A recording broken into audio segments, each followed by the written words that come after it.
Question? The presser that brought together different media entities presented an opportunity for the media to air out their grievances following decision by Communication Principal Secretary Edward Kisiangani to direct that all government departments channel advertisements meant for broadcast to KBC. These directives are not merely misguided. They are blatant assault on the very foundation of a free and democratic society. They violate the principles of media freedom enshrined in the Kenyan constitution, undermine free market principles, and create a hostile environment for media investment. We wonder, advertising is not the only service the state procures. Why the obsession to use extra legal and undemocratic measures to control it? Recent similar action by the very same Professor Kisiangani is already the subject of public interest litigation. KBC indeed needs help to grow strong and transform from a state broadcaster to the public broadcaster that the citizens of Kenya enshrined in their constitution.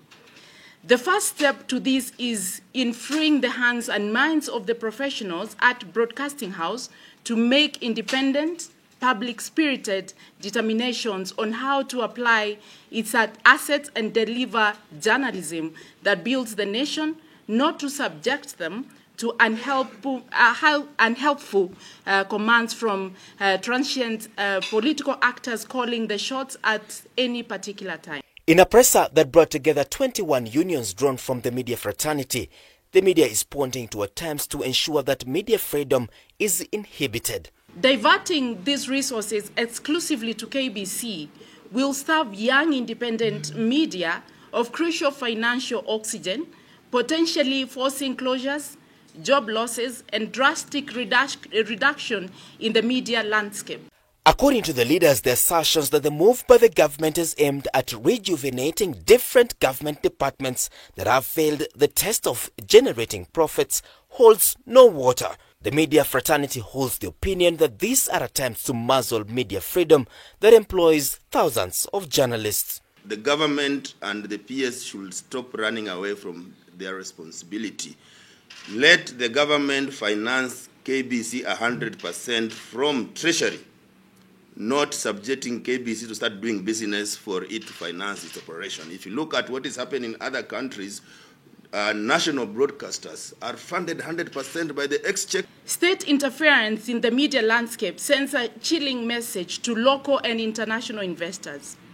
It signals a shift away from a free market and towards an environment where political connections, not merit or innovation, determine success. They argue that assertions that the move will see the rise of KBC and other government entities that have suffered from low earnings will not amount to a turnaround profit for the national broadcaster, but instead degrades the media industry. Last week, a directive was issued to heads of various government departments to channel their broadcast advertisement to government-owned KBC on ground that national broadcaster has more reach. But media fraternity argues that this is a contravention of the 2010 Constitution. The Constitution of Kenya, in the Bill of Rights, Article 34, guarantees freedom of the media as a fundamental right. By forcing government advertising through a single state-controlled channel, the government effectively restricts the reach and influence of independent media. KBC's editorial line has historically mirrored the government's position, leaving little room for critical perspectives or investigative journalism.